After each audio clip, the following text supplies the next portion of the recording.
Hello students, कक्षा 6 हिंदी। आज हम चित्र वर्णन के बारे में अभ्यास करेंगे। चित्र का वर्णन करते समय हमें पहले चित्र को पूरी तरह से ध्यान से देखना है। उसमें क्या क्या दिख रहा है, कौन कौन है, कौन सी घटनाएं या क्रियाएं हो रही है, उसके बारे में हमें पहले समझना है और उसके आधार पर हमें उसका वर्णन करना है। चित्र का वर्णन करते समय हम चित्र को ध्यान में रखकर अपनी कल्पना शक्ति से उसका वर्णन कर सकते हैं। उसका वर्णन सभी लोगों का अलग अलग हो सकता है। ऐसा नहीं कि चित्र का वर्णन सभी का एक जैसा हो, अलग अलग हो सकता है। पर हमें एक चीज़ ध्यान में रखनी है कि उसमें दी गई घटनाएं या क्रियाएं सही क्रम में होनी चाहिए, वो बहुत ज़रूरी है।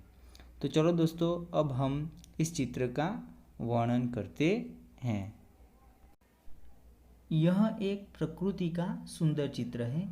इस चित्र में हमें पेड़ दिखाई दे रहे हैं, आकाश में पंछी उड़ते हुए दिखाई दे रहे हैं, पौधे पर फूल कितने सुंदर दिखाई दे रहे हैं, बच्चे कागज की नौका पानी में तैरा रहे हैं, नदी दिख रही है, नदी में बतखें तैर रहे हैं, मछलियाँ इधर उधर घूमती हुई दिखाई दे रही हैं, दूर 2 हाथी दिख रहे हैं और वह अपनी सूंड हिला रहे हैं, पेड़ पर चिड़िया, तोते, मोर आदि पक्षी दिख रहे हैं, एक मोर नीचे रुमझुम करता हुआ दिख रहा है, दूर एक मंदिर दिख रहा है, वहाँ पे एक सूरज भी दिख रहा है, कुछ दूर छोटी छोटी झोंपड़ियाँ भी दिख रही है।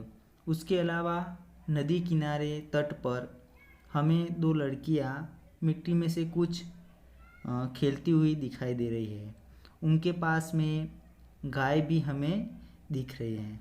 तो इस तरह से हम चित्र का वर्णन करते हैं।